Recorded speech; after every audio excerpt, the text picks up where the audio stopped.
Tap in. Tech Disruptors.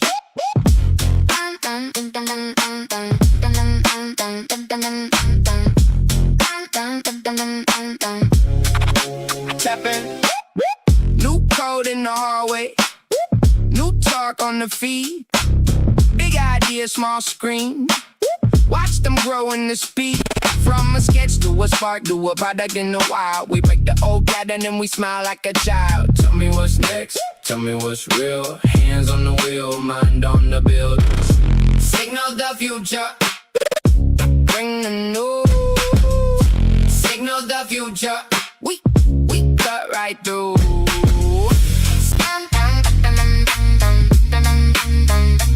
For the crowd.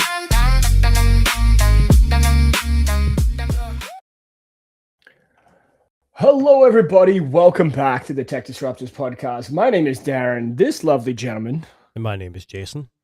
Now, I've got to forgive Jason today. He's a little under the weather, but he's pushing through like a man. Because if he canceled, I would have called him everything else. But no, I'm just kidding. But we are the Tech Disruptors, coming to you live a little bit earlier today on a Sunday afternoon because we were so excited to talk tech. We just couldn't wait. So here we are. Big shout out to Jimmy the Fire Dragon who's in the chat, he's been joining us religiously. So thank you, Jimmy, for coming in here and showing your support. And for everybody else that isn't subscribed to the Tech Disruptors podcast, we're trying to get to 1,000 subscribers. So please hit that subscribe button. Tell your friends about us. Tell your friends about what we do. Right? Mm-hmm. Jason, that's a fake background. That's an AI background. He actually lives on the corner of the street. I am on the street right now. Yes. He's on the street right now. Yeah. It's all not real. But anyway, Jason, how's your week been, buddy? Besides the last couple of days being fluid. Actually, I've been fine all week until today, but busy. Yeah. I've had a little bit of time with the 11 Pro. Google 11 Pro. Yes. Now, I don't have the do XL. have to talk about. I just got the Pro. I don't know if I even showed you. I got the coral color with gold. Yep. So we are going to talk about that because I won't give too much away, but a big tech creator / influencer with millions and millions and millions of followers said recently, and I'm going to show it to you a bit later on, that he would never recommend the Pixel. I feel like that's kind of a running theme. But what's interesting, and I know you want to get into your first story, I read an article, and I didn't highlight it, but it talked about OSs. Yes. And it said that in the United States, Apple is 51%. Yeah. Which is actually down from 60-something%. Yeah. So that's good for competition. For Android. Yeah. But the rest of the world, it's Android by leaps and bounds. But what's interesting is Huawei's Harmony OS is third in China, or I think in certain areas. Yeah. That is crazy to me. Well, you can remember Harmony OS has been at it now for probably 10 years. So they've been working on it before they lost Android for sure. Yeah. Right? Yeah. So it's not that crazy that, we've seen a dip in, iOS. But why do you think that is in the US specifically? Like, why do you think that they're still got the majority? Apple. I think people want something different. I mean, listen, the iPhone Ultra is going to come out this week and fucking every single person. Did you see my tweet about that? Yes, I did see that. Yes. The average Apple user is going to log in or look at the phone at 9/9 of 2026, and they're like, oh my God, there's foldable phones. Apple does innovate. I guarantee it. It's going to be the best thing since sliced bread. Not a kidney worth for us here in Canada, because it's going to probably be about $3,600. Well, didn't we say it was only US only for? Well, yeah, and allegedly, but I've been told it might not be. Who knows? It's crazy right now. Well, they're losing ground. They need to start spreading things out. They need to start doing something. Yeah. Now, we're going to actually start with a little rewind. So last week we were talking about the Robot Olympics, and now that the Robot Olympics have wrapped up, a fun little news organization decided to put together a compilation of the best robot fails from the Robot Olympics, because as we saw last week, you're getting more failures than you are successes. So I'm just going to show a little bit of this clip here. Yeah, but without failures, we won't have success. We got to learn. Exactly. Now, I want to give a shout out to news.com.au, which is an Australian publication. And here you're going to see, I've lowered the volume here, but you're going to see some of the biggest failures from the Robot Olympics. They look so fun. For those of you who are watching at home, we're looking at what looks like a long distance race, and bam, one robot's down. Like his leg legs off and everything. They trip. Oh, they didn't trip. Yep. Okay. So weird. People actually. I don't like how they just run into a soft mat. I don't like how they don't. They got like gurneys that come out, pick them up like the hospital. That's weird. Well, this was the one that we saw last week, which blew up essentially. Now, What Jason, do they I don't know expect's about gonna you. happen? Oh, that one tripped. Oh, that one's on fire. Wow. That can't be good. You know how much money is being lost right there? Oh, I know. Like, this is just a compilation of robots stacking it on long distance running here. If you guys Yeah, for those of you guys aren't watching live, we were watching, maybe listening to the podcast. It's basically a bunch of robots running and tripping, running into each other, breaking, exploding, sparking. So let me pause this for a second before I show you more, because we haven't got to the good stuff yet. But why aren't we seeing robots that can stop? What's happening here? I don't know. I honestly don't know. I think like, I understand they're going at high speed, like they're going faster than Usain Bolt or whatever it was we were talking about last week, right? Yeah. But is there not a way for them to stop? Because that's actually terrifying. Well, when you watch them run, it looks like they're slipping as they run, like the way their feet hit. I don't know. Maybe it's just it was like, I'm just going to let it play in the background for those of you watching at home. But it's I just think basically maybe it's just the easy solution, right? Yes. Like, just let them run into a wall and break because we can't figure out how to stop, or it's too expensive. I don't know. Now, one of the things about this, what you're seeing here, this is robot soccer, which I had no idea was there. But if you watch it, and boxing, robot boxing. So this is a unitary. Unitary is actually in this one, which you may know. So honestly, but look how many people are watching. There's actually a lot of people watching this Robot Olympics. I had no idea. Well, this is probably in China, I'd imagine. Like, I love when the robots go down in boxing because that's it. They're celebrating. Yeah. They know it's down, right? Yeah. So I'm going to assume these are remote. Is it remotely controlled, maybe? The long jumps, that's actually pretty fucking cool. I don't know. It'd be interesting to know if they're using AI to do a lot of this. Yeah. I mean, what's that? Is it Real Steel, the stupid Hugh Jackman one? Where but they're controlling those. Yeah, that was the movie. Yeah. Anyway, so the Robot Olympics has just finished up in Beijing. And look, I got to be honest with you, like, looking at this footage here, it's impressive, but also kind of terrifying. Like, I don't understand why robots can't stop. I understand the impressive nature. But then you have them like walking on a yellow like sidewalk, and or walking upstairs as an event. Like, you went from running high speed to seeing if they can walk up and down ramps. So this is like a parkour, what we're seeing on screen now. Like, here's weightlifting, which is actually very impressive. You can see they've actually but he's picking up like 20 pounds. But it's a robot. Robots don't need weights, though, do they? I know. I fucking do. I know. Like, do we need them to be able to lift 20 They don't pounds? have muscles. They're not going to gain anything. Ooh, he broke his thumbs. Oh, and he starts flipping. I love that they've got duct tape on their hands. Well, what's also funny is they have people like that close. I would not want to sit that close to these robots. No, especially when they're blowing up and catching on fire. Fuck that shit. No, fucking thank you. I'm okay. Anyway, so that was the Robot Olympics. Now, there is something slightly terrifying about it not being able to, like, just there's no control over the run. Yeah. So let me give you a hypothetical situation here, right? Okay. The robots uprise and they start attacking humans and they run at you at full speed. What the fuck are you going to do when they're running faster than Usain Bolt? You're going to jump aside because they can't stop. He's got to stop. Yeah, see? So maybe that's a stopgap, like a measure to let them fail. So or if they're used in military purposes, they could be like the kamikaze.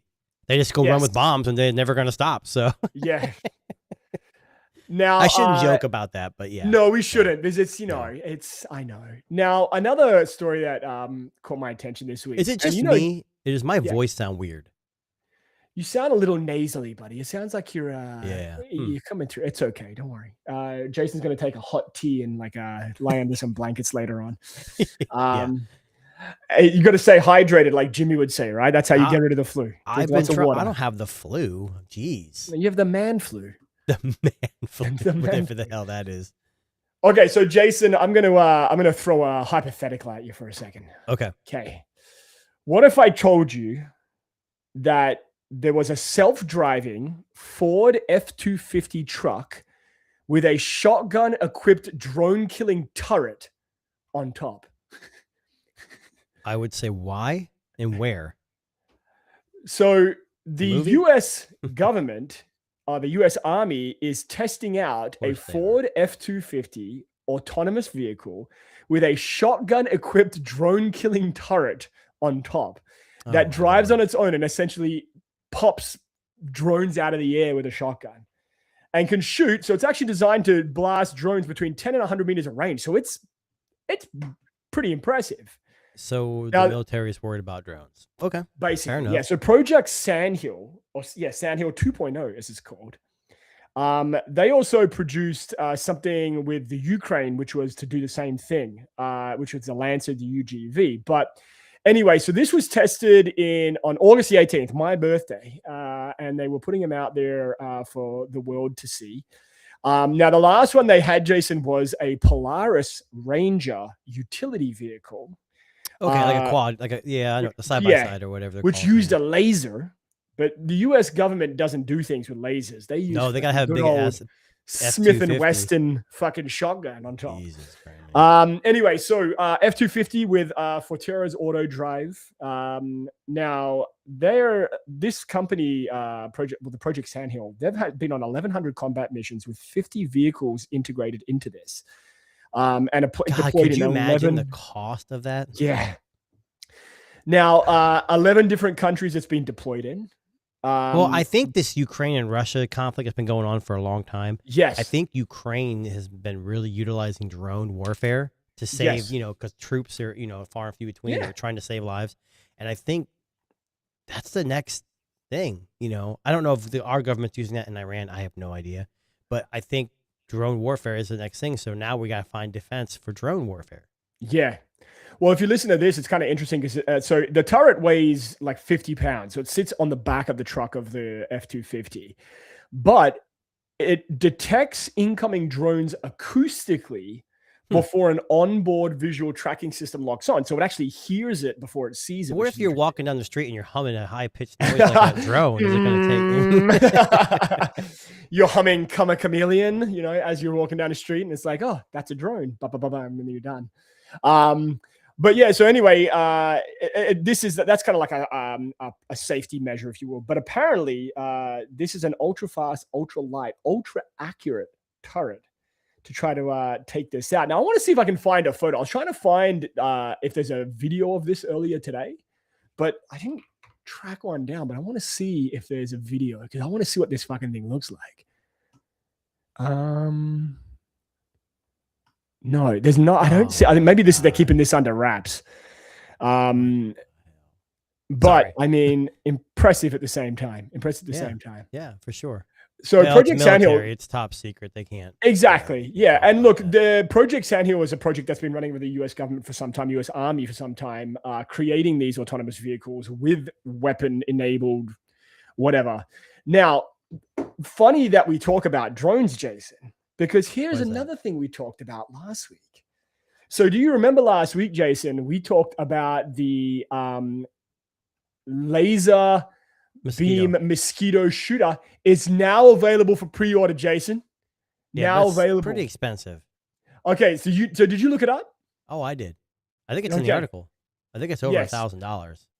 So it's $1,100 US. For this laser beam mosquito shooter. Now, we talked about this on last week's show. So essentially, for those of you who are tuning in for the first time here, or maybe forgot, it essentially is this device that sits on a table and uses lasers to zap mosquitoes out of the air.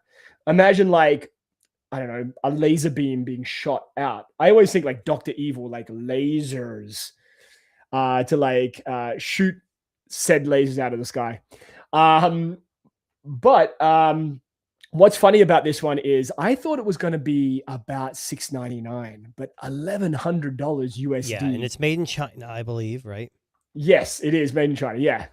Now, I mean, what's interesting about this, and this is kind of what I think is kind of interesting, is it comes with a turning base.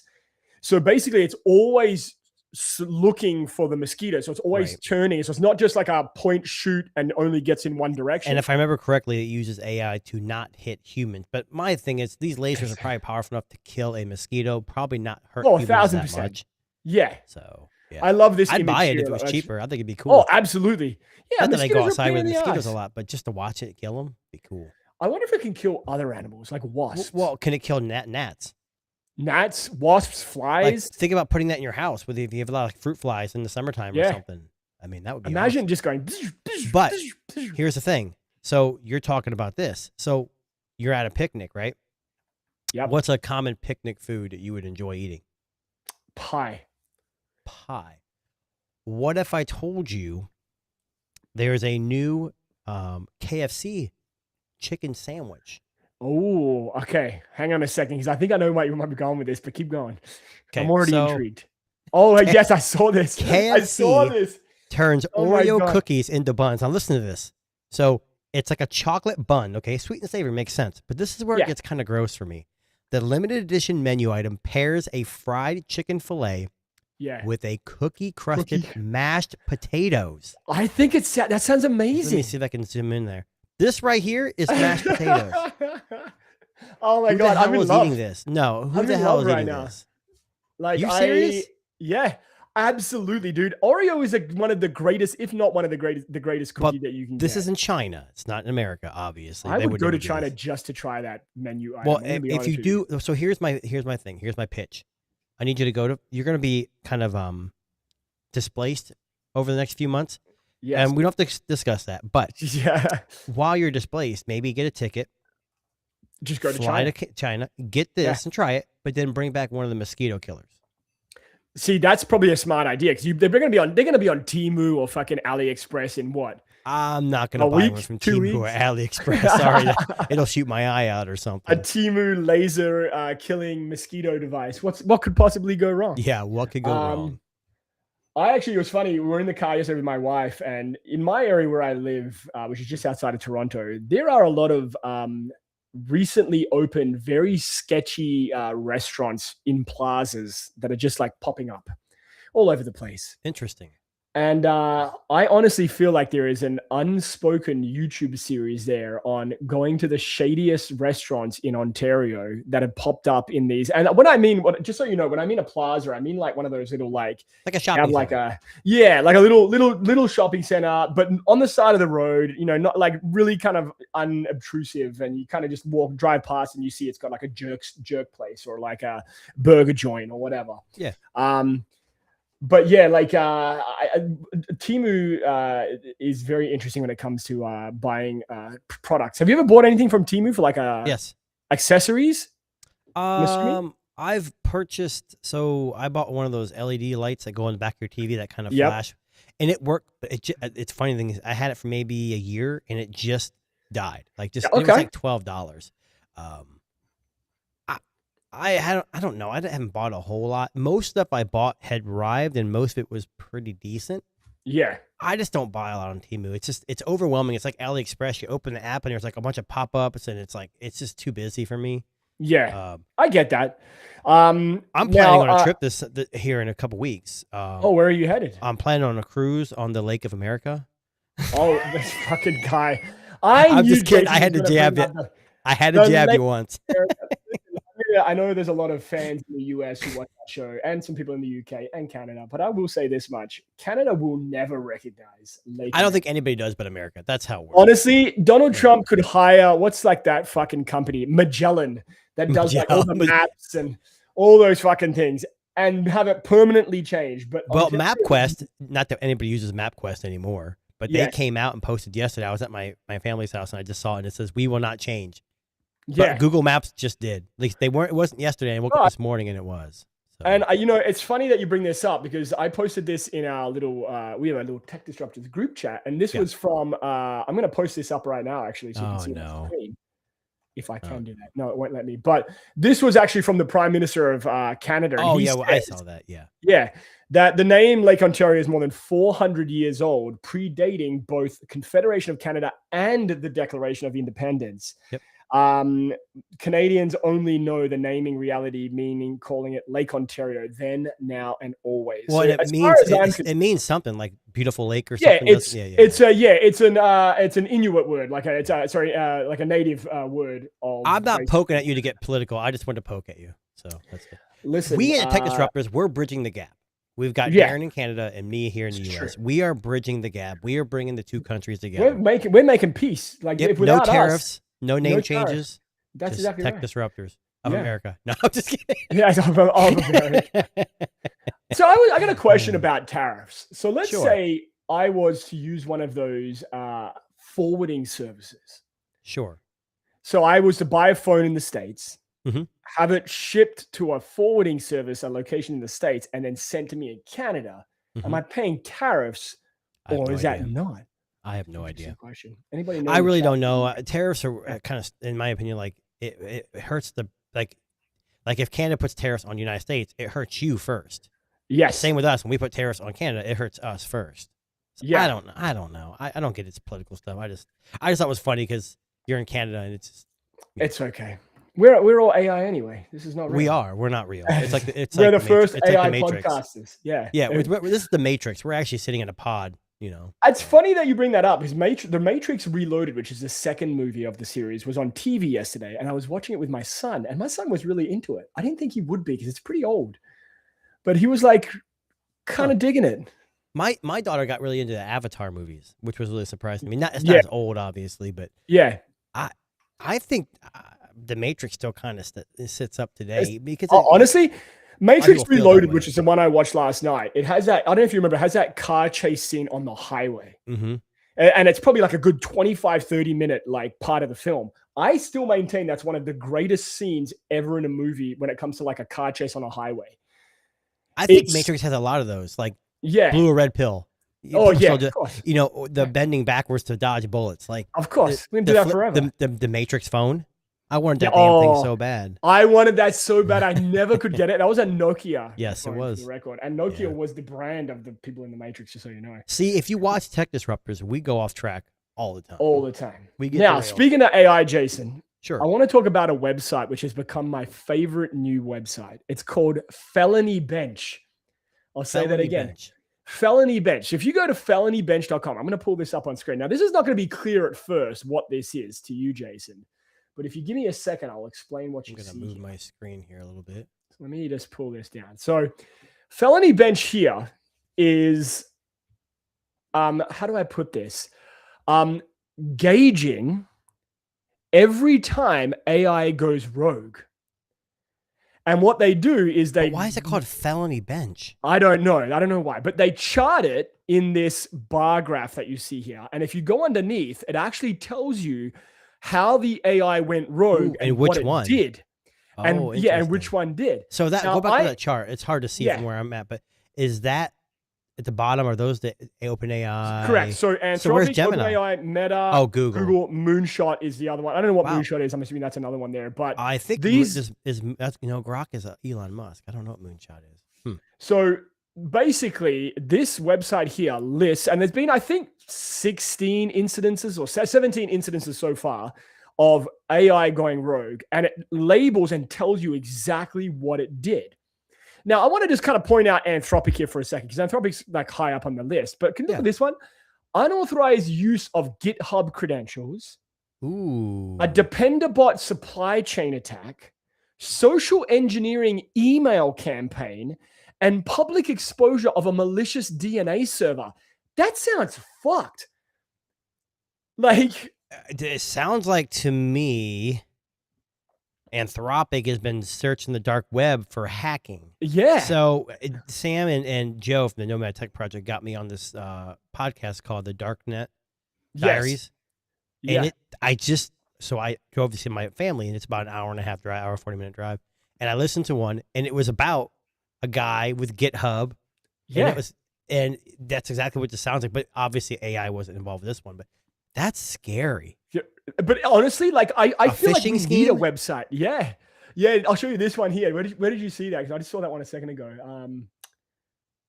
So here, like this one here, like Anthropic, compromise of internal accounts at 3 companies.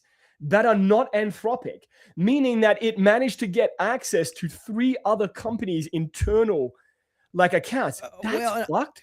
I'm wondering if these companies are utilizing Anthropic in some respect and And are yeah, not, maybe and they don't have the opened right themselves up. they don't have the right restrictions. They're Yeah. there's something in the back end that they're keeping open that's allowing AI to break in, or maybe AI is just that smart. We don't need hackers anymore. We've got Anthropic but I don't see much on Google there. Is that Meta? Google's not what did Meta on do? this list. Yeah, Meta is there. That was a compromise of an internal account at one company. So that was, again, it going beyond the Meta world and looking at a thing. That's but, crazy. You know, there's a lot of stuff on here, like a compromise of an internal account from a misconfigured CTF evaluation. Here, another compromise, exploited authentication failures in an API to cancel other people's gym classes. Wow. Did you see that? That's Anthropic again. You're going to make people fat. What the hell, Anthropic? So anyway, if you haven't seen this website, I'm going to start following this a little bit more closely because I'm very Felony Bench for you guys listening and watching. Yeah. Check it out. I don't know if is it an ongoing record just from beginning of time? Or, okay. Correct. So you can, and that's interesting is you can see some of them are probably pretty minor, but I think we kind of blew off like, oh, it compromised one website. That's a big deal. That's a big deal. It might be one of those small ones, but I'm quietly obsessed with this because I love when someone logs AI things that are going a little bit sideways, because I think we need a log like this. I think this is important in the AI world, that we don't just fucking sit there and go, oh, everything's going to be fine. I want to know when they do access other people's accounts and what they did. So Felony Bench, man, if you're not checking that website out, I'd favorite that one and just pop in once a month. I'm going to have to now. Yes. Let's switch gears a little bit. Sure. So you and me, we use a lot of phones. Yes. We go from the balance phone, which is a kind of lockdown, to Fold 8, Honor, whatever, Vivo, Oppo. We've used them all. We do them all. Yeah, you've used a little more than me, but yeah. I recently sold my Vivo X300 Ultra, and it's the G2 200 millimeter. Yes, which I really dearly miss, just because. Now I do have the Pixel Pro 11 Pro, and I have which the cameras are actually pretty good. Like I've actually been pretty impressed, but why would I not be? So the reason why I sold what I did is because I wanted to strike while the iron's hot. So in the US, Google and Samsung don't really hold their value as much as Apple. But for some reason, Vivo and Oppo really hold their value. And I got a pretty good sale on that. I'm not going to discuss money, but this is why I sold. I already know what's coming here. So the Vivo announces the X500 series. Now, they always come out with the X500 and 500 Pro first. Correct, yes. And this is going to have a MediaTek chipset. I think the 9600 is what they're saying. But it's based on the 2mm process, just like the next Snapdragon. Yep. And MediaTek and Snapdragon have been neck and neck. I mean, Snapdragon's always been a little bit better, but they've also had a lot of heat issues. So there's some compromises. So, Darren, I know you're probably pumped for this, but they're talking about new camera lenses, new processing. I mean, they need to do something. Like what in the world the X300 Ultra is a great phone. What the heck happened to the article? Jason's just got streamed with ads. But anyway, the X300 Ultra was a great phone. Here, hold on a second. Go ahead. I am a big fan of the Oppo, and I have learned to love that phone like a redhead stepchild. And I really enjoy the photos that are coming out of it. So, but I did hear, and this is why I wanted to bring this up, that they are having a Pro Max model, which is kind of like in between the Ultra and the Pro. You beat me to the punch. So Vivo's going to have the X500, the X500 Pro, and the Pro Max. I'm going to assume it's kind of like the Pixel series. Like the Pixel Pro and the Pro Max are going to be the same, except for maybe battery size and screen size. Screen size, yeah, correct. But this is a Geekbench. Take it for what you will. I don't really read too much into it. I was fine with the Pro and the Ultra. My question to you is, we always get the Pro, or usually get the Pro, and then go for the Ultra. Are we going to do the same? Skip the Pro or Pro Max? I'm going to tell you my honest to God take on the 300. Because if you look at, we talked about what's the DxO. Yes. So DxO just put the Pixel 11 Pro all XL, which is the same as the Pro. Yeah. right next to the Vivo, The right? Vivo, yeah. Right And underneath. the Vivo 300 Pro Is is still actually up there. higher than the Ultra. So this is what I wanted to say to you. So That's where you were going. I think this past year, the X300 Pro was a better phone and camera than the X300 Ultra. And it's hard because I don't have both to compare. Yeah. So I love the Ultra, but Yeah. I love the Pro as well. I think, I don't know. I think the biggest difference was the chipset. Yeah, and literally that was it. Yeah. But I found the photos on the Pro were better than the photos on the Ultra. I don't know why. Maybe because it was using the X200 Ultra's cameras, which were phenomenal. Remember, because that's usually what they do, right? They carry the Ultras into the Well, Pros. not this year, because they're talking about having a Sony Phantom 900 sensor series. I don't know anything about this. Around. I mean, look, I'm excited to try the Vivo. You know, I am. Like, you know how I am. I'm good. I would. Now you badmouthed the Oppo when it first came out, and then you kind of came around. And I still have it in my hand. Like, I was not a fan of the Oppo for some reason. It just felt, I don't know, something just didn't feel right with me. The Vivo always felt like more of a, but that's the thing. We have choice, and they're both good phones. It's just I preferred the output of the cameras on the Vivo. Listen, Vivo is always going to have my heart. It always is. Do I think they could have done better with the 300 series? Absolutely. Well, I think technically your wife has your heart first, then the phone. Yes, correct. Yeah. But you know what I'm saying is as far as phones go, I do think though that Vivo's 300 series was good. I do think the 200 Ultra was definitely better than the 300 Ultra. I have no doubts about that in my mind. The biggest downfall I think they're talking about with this Geekbench stuff is that the MediaTek, I don't even know what they're talking about. Yeah. The cores and everything. I think I think the biggest core at 4.5 gigahertz, they're saying the Snapdragon is going to exceed 5 gigahertz. But my thing is, okay, it's going to be faster, but how many times has Qualcomm done this and had overheating? Remember the 800 series, the 808? I mean, you want to push the envelope, but you think these companies would obviously they're bench testing them. And I honestly don't have a problem with MediaTek chips. I actually think I don't either. Better in some instances. And let's say this scores 7,000 and the Snapdragon does 8 or 9. You're not. I mean, it shouldn't be that high, but I can't imagine in a world that you're going to really see it, unless it's like a tensor, like in gaming. Yeah. But yeah, I don't know. I'm excited. It's saying October, right? Yeah. So it would be and that's just going to be the China iPhone. Release, that's the China version first. So yeah. When do we usually get the global? Is it next year? It's early November. It was this year. It was November. Oh, I hope we get it. Yeah. We're going to get there. That'll probably be my last phone. It usually is my last phone of the year. Well, we always say that, but they always change. Yeah, I know. But I was hoping Vivo would. Well, we got the Honor 9 series coming around. Yes. Now, Jason, can I burst your Vivo bubble just a little bit? Sure. Because Oppo also has the 10 series coming out. And it's rumored that they're going to have 3 200 megapixel cameras. But it's not about the megapixels. I know. But for those of you who maybe are looking for, I don't know, I guess big photos to blow them up and, print them all over your house. I don't know if this is going to be true. This would be literally the craziest camera system ever on a phone. Is it going to be the best? We don't know. Yeah, but this is also going to make a huge conundrum. And here's what I mean by I can't believe I use that word. Conundrum. Good for you. Yeah, because prices are outrageous. Yeah, what's this going to cost? Yeah, unless you're a reviewer and you get these for free, which I'm a reviewer, but I don't get them for free. You're going to buy a phone for over $1,200-$1,500. You're probably going to stick with it for a while, unless you're you're in a, like, I can't get a Vivo or Oppo on a plan. I have to buy it outright.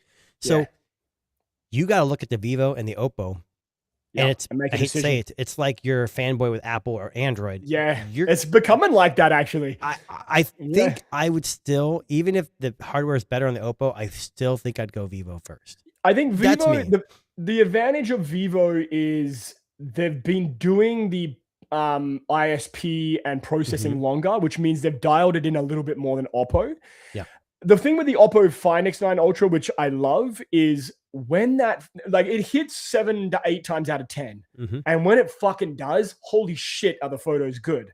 Yeah. But consistency wise, maybe not as consistent as Vivo. Vivo is more like a 9 out of 10. And Oppo would be like a 7.5 to 8. And then the look. Yeah, and it really comes on look too. Like we all know Apple's like more warm and Google's more cold, and you gotta and you have preferences. Yes, now with phones you can change that. Yeah, I had just started getting into the Vivo's like filters before I sold it, but man, that thing was a badass phone. And go on nothing. Reddit. Yeah, if you have a Vivo, go on Reddit because they posted like a guy posts all the different filter QR codes for you to like import into the device. Really? Yeah, like someone's collated them all, like the different looks and whatever, right? Well, I'm excited for the 500. All of them. This is Techtober. We're getting into America. We're going to have. Yeah, we're in the heart of it now. Pixel actually, technically, Samsung started with the Fold. We had the Pixel. We have Apple. We have Vivo. We have Oppo. We have Honor. I mean, then. And I'm going to talk about Pixel in just 1 second. Well, and to lead into that, then beginning of the 2027, you have do you have the pictures of the new S27 people are bitching about? I'm not going to pull that up. It's too early for an S27. I don't even think it looks that bad. Like, it's that's the problem with social media and the internet. Yeah, everyone has an opinion, and I don't care. Yeah, exactly. Buy what I like. So now, it's like Apple. Apple can make the ugliest iPhone, but it's still going to sell. 100%. I don't know why I have 40 seconds of ads here on YouTube, but anyway, I want to talk about the Pixel for a second. So you've had your Pixel for a little while. I've had mine for a little while. Yeah. What's your gut feeling so far when it comes to like comparison to last year's Pixel? Is it good, bad, the same? I don't know. I don't think there's much of a difference. It does feel maybe a little snappier.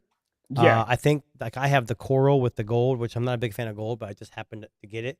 I like the look of it. It's solid, but compared to last year, I think the only thing I really noticed is, I think the processing is a little better. And I think the pictures come out, and I don't know if it's because of the new sensors they use, but I do like the output. I wouldn't say it's leaps and bounds. If you have a 10 Pro, I wouldn't upgrade yet. Yeah. Maybe wait till next year. But if you have a 9 Pro or before and you're ready for an update, why not? Yeah, my sentiment's exactly the same. I think it does feel snappier, but that might just be like new phone snappy. I don't know if that's going to like exactly. It's that honeymoon phase. Yeah. The cameras are a little better. I think the processing has gone less. Like it's not overboard. It's like pared back a little bit, so the output is a little bit more natural. Mm-hmm. Battery seems better. Again, that I have the Pro XL. I think the Pro. I think the battery life it's hell of a lot better than the Z Fold 8. Yeah. Which makes sense to that one screen. I do think, and I don't know if this is the tensor or not, but I do think the AI is much snappier. Like 1,000%. Yeah. And I don't have much on it. It's not my main phone right now, so I don't have everything on it. I also have the Pixel Watch 5, and I haven't even worn it yet because I'm still testing that Timex. Yeah, and I only have 2 wrists, so I can't. He's wearing 2 watches. He's a baller, Jason. Yeah, I'm a baller. That's now the reason I want to bring up Pixel is there's a very influential guy out there who you may have heard of who has something like fucking 39 million fucking followers. I wonder who that could be. Marques Brownlee. Now, he mentioned I was watching his what's it fucking called? I forget what it's called. The Waveform podcast. Yeah. Mm-hmm. And he kind of said something here which kind of set off an alarm bell in my head. Now I'm only going to play a few seconds of this because I don't want to get copyrighted. But I just want to pull up this clip really quickly. And then I want you to listen to what he says about the Pixel because it kind of made me go, huh. So this is the Waveform Waveform. Thank you, Waveform Podcast, for letting us use this. Yeah. I kind of was wishing I was using the XL, to be honest. It's another one of those phones that I really like and will not be recommending to almost anyone ever. Now.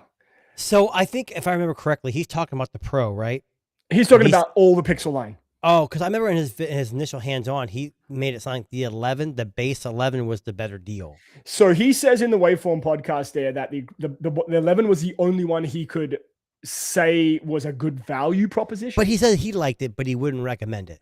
Yeah. So he's basically saying and so Marques Brownlee, for those who don't know, he's a guy who was always a Pixel guy. And then I think he kind of floated over to OnePlus and maybe like a bit of both. But here he is, a guy with 39 million or whatever followers on YouTube. It is, yeah, basically telling people that it's not worth buying. I find that insane. like the power of that, him as an influencer is going to change people's opinions on this. Yeah. So I don't know. Like this is where I wouldn't read too much into it because the Yeah. most 39 million or what, I don't even know if he has that many. Whatever millions Yeah. he has, there's a lot of people, but I have people in my office that don't even know who he is. Yeah, exactly. So I mean, the Yeah. general public aren't watching these guys. We are, because we're idiots. Yeah. we can't stop. We're nerds.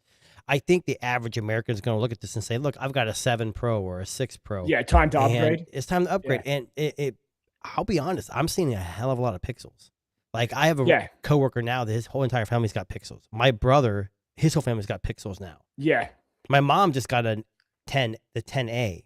Yes. So it's like people, and that's my family, obviously, but I think it's getting, and then Samsung with the Z Fold 8, they're selling like hotcakes. Okay, yeah, they're on fire. Now, I will say I've had the Z Fold 8 probably even before it came out. Aren't you? I've kind of I don't want to say I've soured to it because I haven't soured to it. I still think it's a great folding phone. I don't know if I like the form factor anymore. And I know that's going to piss everybody off at home. And I apologize if our shorts are going to be fucking on fire here. But the form factor, I love the form factor, but I hate the form factor. And maybe... I think my biggest complaint is the damn fingerprint reader. I hate it. Okay. Not sensitive enough? I don't know. I've never been a big fan. I know people say, well, where else are you going to put it?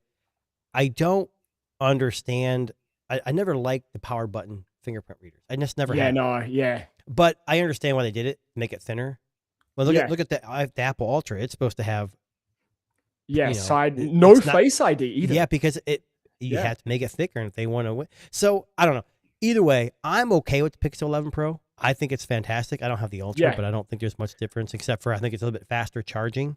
Can I just say, actually, while we're on folding phones, I've been testing the 11 Pro Fold because they sent that to me as well. I can confidently say, don't buy the 11 Pro Fold.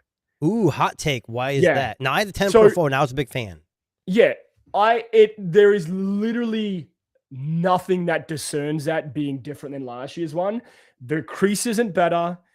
Besides the faster, like it feels a little bit snappier.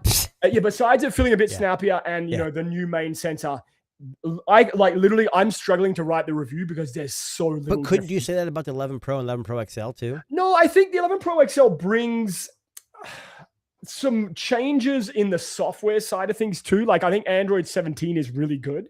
Oh my God, it's fantastic. Yeah. And I think the optimization is a lot better on the Pro versions than it is the Fold. I can't believe how good the battery is. It's just the standby. So I have both these phones. Oh, I had my YouTube channel next to me when I go to sleep. Now I don't play with them, but I plug them both in and then I unplug them right before I go to sleep. And this thing I woke up and it was 98%. This one was like 84%. Yeah. So granted, there's probably some things I'm running on in the background. And like we talked before, I did one of those things which I never do. When you buy a new phone, it says, do you want to copy the data from your old phone? Oh, no. And usually I say no and start all over, but I was in a hurry to get this thing set up and I did. I think at some point I'm going to factory reset that thing and start all over again. But I like the Z Fold 8 and I like it. It's one of those phones where when I had the original, like the 10 Pro Fold or the Z Fold series, I found myself not opening it as much. Because there was no need for a book style for me. What am I going to do in that weird aspect? But I find myself like opening it up. Like I hate to say this, like my kids like Roblox, so a lot of times I'll log in to see what they're doing. But I've actually been getting into some games on it because the wide screen is like amazing for gaming. Yeah, it's crazy. So I one of the features that I do love that they brought this year, and this is a software feature, Google or Samsung. Google, Google is Rambler. I had never used it yet. Now, Rambler is kind of like an updated voice-to-text system that's very accurate. It was funny. There's apps out there that I think MKBHD would be pushing for a while. I'm just about to talk about that. I thought Rambler was fucking revolutionary until somebody introduced me to this app. And this is probably the one that they've been talking about. This one's called Whisper Flow. Now, Mr. Who's the Boss was pushing this. I'm like, if you were wondering if you should buy a Pixel because of Rambler, because you do a lot of voice to text, don't. Install this free app called Whisper Flow, and it gives you Rambler level dictation on your phone. And I've right, got it and we're not saying don't buy a Pixel. If you buy a Pixel, you have Rambler. It's great. If you don't, and that's the feature you want, they're saying download Whisper because it is 1,000%. It's on amazing. the Z Fold 8. It's made a world of difference. Can you imagine though? Because the Snapdragon's got a hell of a processor in it. That's exactly right. And I'm not right. saying again, Google's Tensor is made for this kind of stuff, more for the AI. Yeah. But yeah, I think that's amazing. Yeah, let's do a live demonstration because I have it on my Oppo here. Ooh. And I'm gonna do a. But can it pick up your accent? It can. I'm gonna just give it. What's that accent, anyways? What do they call that accent? I don't fucking know. I'm gonna. I had a young person watching our show. I was showing him in the family. Yeah. And you know what he said when he heard your voice? Yeah. Is he like Bluey? I am like Bluey. I'm like, he's not a girl. This is a message to Tuna. You can see his little icon in the corner. So I'm just gonna like. Okay. Oh, let me try that again. I fucked that up. Sorry, my bad. Rambler Live. This is Rambler, right? I don't know if you can see. There's a little purple is this button. Whisper or Rambler? This is Whisper Flow. Okay. So there's a little purple button right there. If you click it, Jason has the tiniest phallic symbol between his legs. It's crazy. It's so crazy. I LOL'd it the other day when he sent me a picture. Okay. Now I'm gonna see if this attaches to it. So is this dude? Okay. I think I did this wrong. Hang on. Okay, sorry. Let me try I just got it. It says Jason has the largest phallic symbol between. That's what it says when it came through. I actually clicked the wrong button. There's a little square button right there. I should try that one more time. I actually made a voice message. Oh, let's try that. Okay. Yeah. So let's try this again. Okay. All right. Jason has the tiniest of tiny phallic symbols between his leg. It is so funny and so small that I LOL'd it the other day when he sent me a picture. Now, don't read it back. Just send it to me. I just sent it to you. I just sent it. You can see it's sent. Read it back when you get the message. Right there, it's sent. Right there. I'm not seeing anything. Hopefully I sent that to you. Is it an 8938 number, Jason? It might be on the Samsung. Which one did you give me? It's one of them. Oh, here it is. Okay. I thought you were sending it to me through Telegram. I didn't know. No. Sorry. That was a text message. Straight text. Jason has the largest of large phallic symbols between his legs. It's so fun. It's so large that I LOL'd it the other day when it sent. That's what it says. That's what I got on my side. Now, one thing I will say, besides Jason's elaborations, I don't like. It's hard to see on screen, but it is a perfect transcription with the right grammar and punctuation in there. And I think Rambler's pretty similar to that too, correct? Yeah. So listen, if you really want Google's latest, voice to text, don't even bother. Go on the App Store and download Whisper, WISPR Flow. You basically install it as an addition to the Gboard or like your keyboard of choice. It's like a little button. You click it, say what you want to say, and then click done, and it'll post it into whatever email or text message you want to send. Crazy. Yeah, I think our phones and cars are just making us really lazy, That's true. We don't have to type anymore. Like I just got an update in my Tesla where I can pretty much Grok is the AI. I can say, "Hey Grok, navigate me to this," and while I'm driving, stop at this place and stop at this place, and it sets it all up. And all I got to do is hit one button and it drives. It's crazy how much stuff we don't have to do. But we were talking about Samsung. Oh, go ahead. Yeah. Sorry. Oh, I was going to jump to another story, but if you want to talk about Samsung, go ahead. No, it's not Samsung. But we talked about Samsung Fold 8. Yes. And then we have the Ultra coming. Yes. I don't know of any other companies except for this one that's looking at maybe like a late year release. Well, maybe not a late year, but like a wide format. Okay. Oh yeah. So Xiaomi, I had this on mine. Xiaomi's 18 Fold is the Galaxy Z Fold 8 rival. Nobody was expecting. So I didn't know anything about this until I saw this. I'm like when in the field we're in, I guess you could say, like we get whispers and leaks. Yeah, we hear about this looks like a finished product, and this is the first time I've heard about it. But they fully look like they copied Apple's homework here, and it's worth noting that's exactly what the iPhone is going to look like. It looks like an iPhone and a Pixel mixed together with that bar. Yeah, with the bar. Yeah. Now listen, Xiaomi's been making folding phones for a very long time. They haven't been particularly fantastic. Well, and they're not here in the U.S. in North America, so and they're not here in the U.S. Yeah. So. But I'm not a fan of, like, I hope that's not what the iPhone Ultra looks like with the flat side and the curved. It's gonna look like a I fucking think Pixel. the Ultra does have curved sides. It's gonna look like a Pixel. That's what a Pixel looks like. A Pixel Fold, exactly the same. Well, form. at least the original one. Yeah. Like, I thought Apple was smarter than that, than to copy like the Google way. I thought they were going to go maybe a little bit more squared off like the Samsung way, but I guess time will tell. What is it, like the 6th of September? We'll find out, or the 9th, or whatever the fuck it is. But Xiaomi and a foldable, I don't know. I'm not a big fan of Xiaomi phones. Like, we always buy the Ultra. I know, we've bought that the last couple of years, and it has good cameras, but I wouldn't say it's a great phone. Well, here's what's interesting, though. If you heard about Xiaomi's new chipset, the X-Ring 03. X-Ring. Yeah. It's supposed to be like crazy powerful. Yeah. It's like their first chip. Yeah. So if that's in there and it does well, I mean, we may not see it here, but it may do well for the full. We talked about, Apple losing ground. They haven't really added a bunch of ground elsewhere.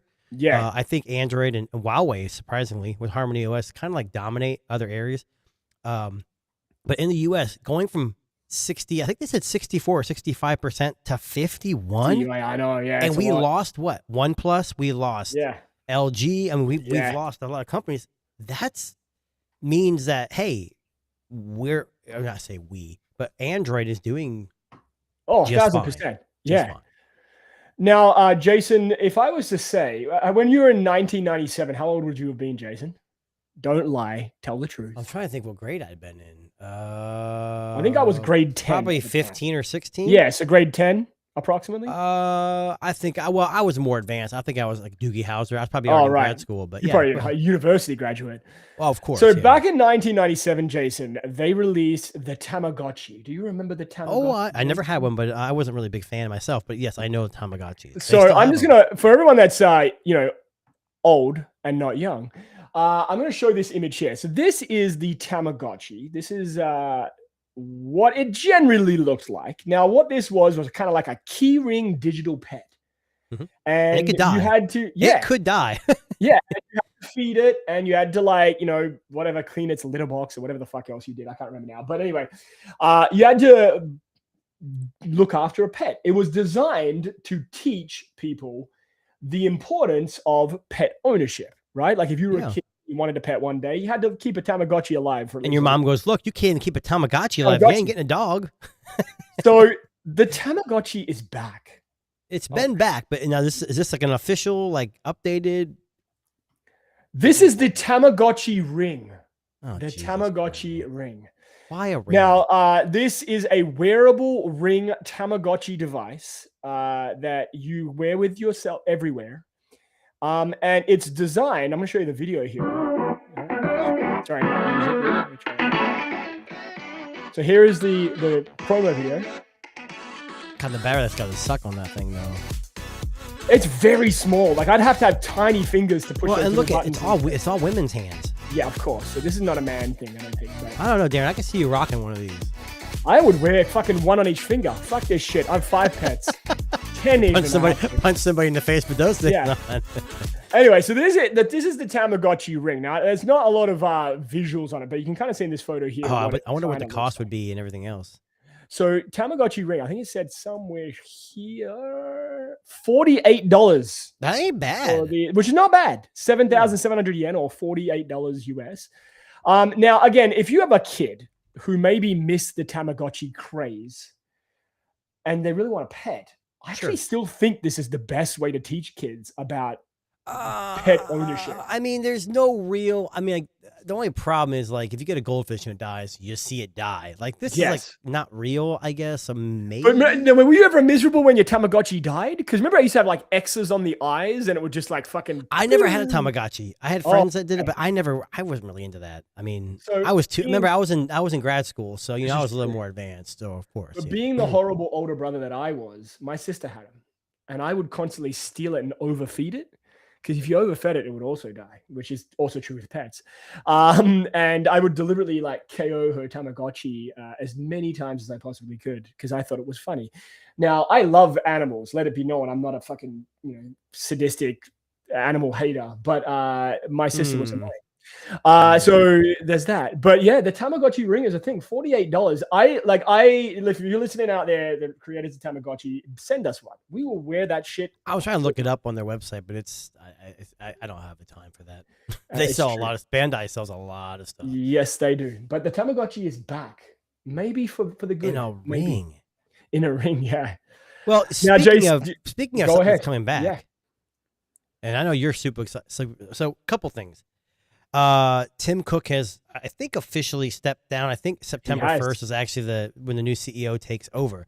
And I don't know. I don't have an article on this, but I guess there was a couple scenes where he's walking with Pikachu. Pikachu, yes. Like I don't understand the connection with Apple and Pikachu. There's like two complete opposites. Yeah. But what even throws me more for a loop. Now I'm not a huge Pokemon fan, and that's going to get a lot of hate in the comments. I don't care. I've never really been like a Pokemon Go person or Pokemon cards or anything. So when I saw this, I don't know what to think. What the hell? What are we doing here? Like, what is this? It's a Fitbit Air with, it looks like, what's interesting about this is obviously the band looks different. Yeah. You can see right here. Yeah. Pokemon Sleep. But you can actually, well, it's nice color. The blue's nice. No, I don't like the color because that's here in Ohio. That's Michigan colors. I wouldn't be wearing that. But it's got Pokemon Sleep. Yes. So it says when you wake up, Pokemon with sleep types similar to you gathers around Snorlax. Research. It's so stupid. Why am I reading this? Like I mean, look, collabs are not calculate your drowsy power. Discover rare sleep types. The higher your drowsy power, the more Pokemon and rare sleep types you get. It's like you're collecting sleep types. Jason, you want to know what's funny? Oh, God, the only good thing about the Fitbit Air might actually be this. Well, I think this is for exclusivity. Like, it's not just they put a new band on it and they called it a special edition. This is actually pretty cool. Like, if you look at they actually made software. Yeah. They made it for you. So, yes, I think it's dumb. Yeah. But people who like Pokemon, and apparently I've pissed off Devin. Yeah, I just pulled that. I guess it's cool, but I don't want to know what my power Pokemon whatever is. So this is just some screenshots curled up sleep. I mean, I get it. I understand why they're doing a collab because they're trying to sell Fitbit Airs. That's what they're trying to do. They're trying to I'm sure it's selling pretty well. I wasn't a fan. I'll be honest, MKBSD, again, going back to him, he did a review of he did that one thing where he's like, I got too many products, but here's some quick reviews. And he had the new Garmin one. Yes. And he said, go with the Fitbit Air. It's cheaper. Yeah. And it does just as pretty much everything he said that there was something about the Garmin he didn't like, and I don't remember what it was, but I just didn't like the Fitbit Air because it wasn't tracking my workouts properly or my sleep properly. Don't be a Jigglypuff. Jigglypuff. I don't even know what a Jigglypuff is. He's definitely a Jigglypuff. I agree with Devin. I played Pokemon Go like 3 times, and I'm like, I don't get it. I just don't get it. Now, before we wrap up, this coming week or shortly after is the iPhone release of the 18 Pro, Ultra, and all that. And we're excited. But they're doing something a little weird. Yes. They're starting pre-orders at midnight. Instead of the usual 9 a.m. So why do you think that is? I'm saying they've got none. I'm saying they've got no fucking phones, no Ultras, no Pros, no Pro Maxes, or very little. And they're trying to stem the pre-order bulk. That's what I truly believe this is the reason why. So you think people were more likely, instead of doing it at 9 and bombarding the servers, like they don't think people will actually jump out at midnight and buy them? No, I think the people who really want it. That's what I'm saying. Yeah. And the people who wake up at 9 a.m. will get their order 2 weeks, 3 weeks later, and they won't care. Here's my question to you. The Ultra is the big thing expected to be released. Are people going to actually even buy the regular phones anymore? Oh, 1,000%. They're going to see the Ultra is going to outprice itself. That's going to be the problem. If it's $2,500 or more, I don't know. If AT&T, you know what? You want to know the reason why I'm not going to buy it? Why is that? Fuck you, eSIM. eSIM only is fucking bullshit, and I will never buy an iPhone again if it's fucking eSIM. So I had this conversation with my family yesterday because here in America the Pixel Pro only series eSIM, is all eSIM, and I didn't know that until it came in. I'm like, what the hell is this? For you and me, it sucks because we switch phones constantly, and it's so much easier with a SIM card, especially like if we import Vivo, and I have no physical SIM. It's going to be hard to get it to work on T-Mobile or whatever. But my family love it. Like everyone I talk to said they love it because it's convenient, but they don't switch phones every 3-4 months like we do. So I get it. But for me, what are we gaining from having no SIM card slot? Nothing. Oh, there's more space. How much more space are you battery give? Are you giving me what, 1 milliamp hour bigger? Seriously? Yeah. I think it's an interesting strategy by Apple, and I do think it really boils down to availability. You know what I'm hearing? You're going to stay up at midnight. You're going to pre-order that fold if it's available in Canada. Dude, it's not. You're gonna lease it. No, you're gonna lease it with the new lease shit. I haven't leased a phone in fucking 20 years. It's never gonna happen. No. When you finance a phone through a carrier, you own it at the end. You're not leasing. I understand that, but so this is like, hey, you can have the phone for 2 years and not own it, pay for what you want, and then get rid of it. Yeah. Well, I will say this much: I have successfully switched my wife to Android. I didn't think it was gonna happen. Okay, so I gotta catch up with this. I know we're getting done here. Yeah. So she had the S26 Ultra first.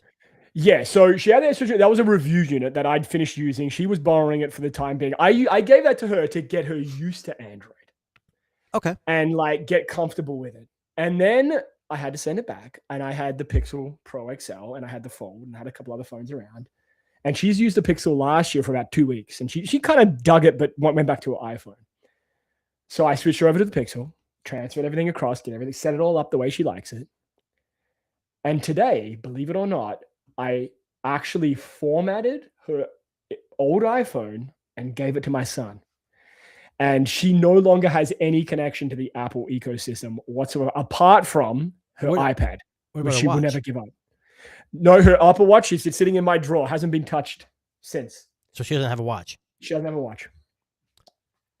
I think it helps if your family all use the same. Like if like your son using Apple isn't really a huge deal. But he's going to high school, so everyone uses Apple iPhones. My daughter's in high school, and she doesn't know really talks how it about is in iPhones. Canada. You know how it is. Yeah, those Canadians. I know. But anyway, so she's fully. I even like. You know what the holdout was, and it's the funniest thing. It was WhatsApp. WhatsApp is a bitch to transfer from iPhone to Android. It doesn't matter how you do it. Yeah. I've heard that because it doesn't transfer your messages, right? No, and then I had to link it as a companion device. But that's I had to keep Android to Android. I don't think Android to Android WhatsApp carries all your messages. Works either. Yeah. So anyway, so today it finally worked. iPhone decided to fucking do its thing, and it transferred all the messages to a Pixel, and that was it. That was the straw that broke the camel's back. Phone got reformatted, gave it to my son, and now he has a iPhone 15 up from a 12. And my wife's on a Pixel. That's why Apple went down to 51%. Exactly your wife was the one that knocked. I know, right there. I just made him go down 1 more percent. You got to get that. We got to get the pitchforks out and keep going. This is true. But on that note, that actually brings us to the end of today's podcast. Thank you very much, everyone who's in the chat. Devin, Jimmy, Sam, all the guys that are chatting in there. And if you are joining us, please like and subscribe. We're trying to get to 1,000 subscribers by the end of the year. My name's Darren. This guy's name is. My name is Jason. And check us out, Spotify, Apple Music, YouTube Music, Good Pods, anywhere you find good podcasts. Tell your friends about us. Hit that subscribe button. We would really appreciate it. And we are going to be back finally, hopefully next week at our regular scheduled time of 6 p.m., hopefully. And we'll figure out the rest from there. So on that note, we will fire up our outro. Jason will say goodbye by waving awkwardly for the next few seconds while I cue this up. And we will see you guys on the next one. Peace. Tap in. Tech Disruptors.